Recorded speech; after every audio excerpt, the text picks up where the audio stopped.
This is the screencast for Chapter 6, Geological Processes, Soils, and Minerals. First, we'll look at the objectives. I'll review them briefly, and we'll go into more detail on subsequent screencasts.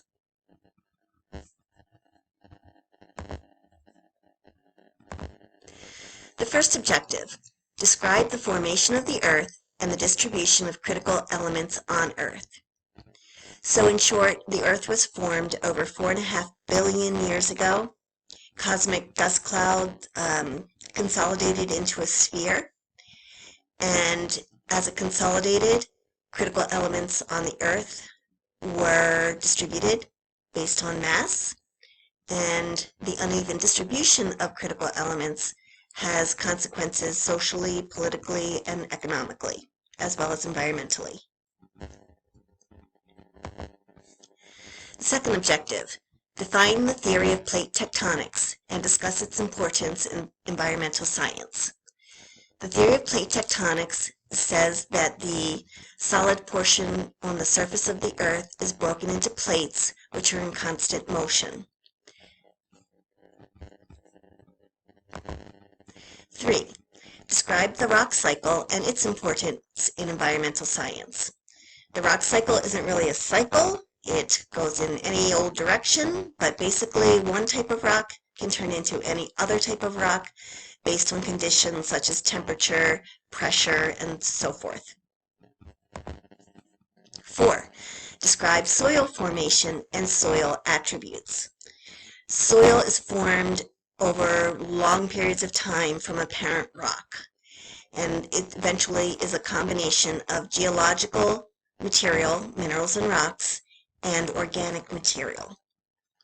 And depending on the minerals and rocks and the amount of organic material, different soils have different attributes or different characteristics.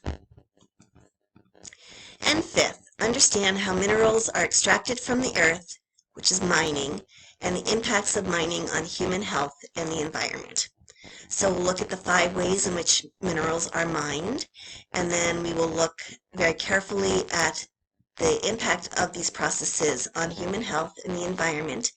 That actually is the basis of the open response question for this unit. Okay, so now we're going to look at the case study that goes with this chapter. And you see here in the picture is a picture of a mine, a lithium mine in Bolivia. And it points out, the picture shows 2 things. First of all, that some mining is actually done right at the surface.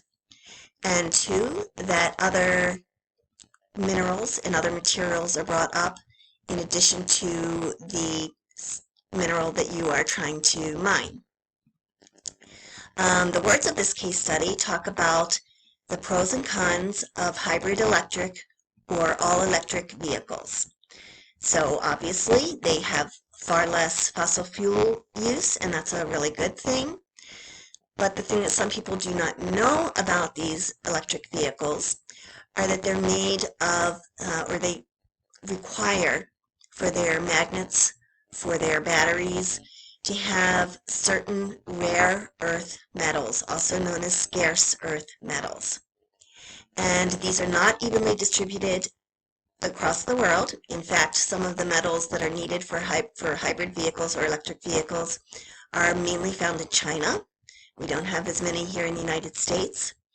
And also because their number is limited, then eventually you will not have enough materials to continue to make these vehicles. And that's not only a problem with these rare earth metals, it's even a problem with some more common materials. So now we will move on from this screencast to the first objective, which was to be able to describe the formation of the Earth.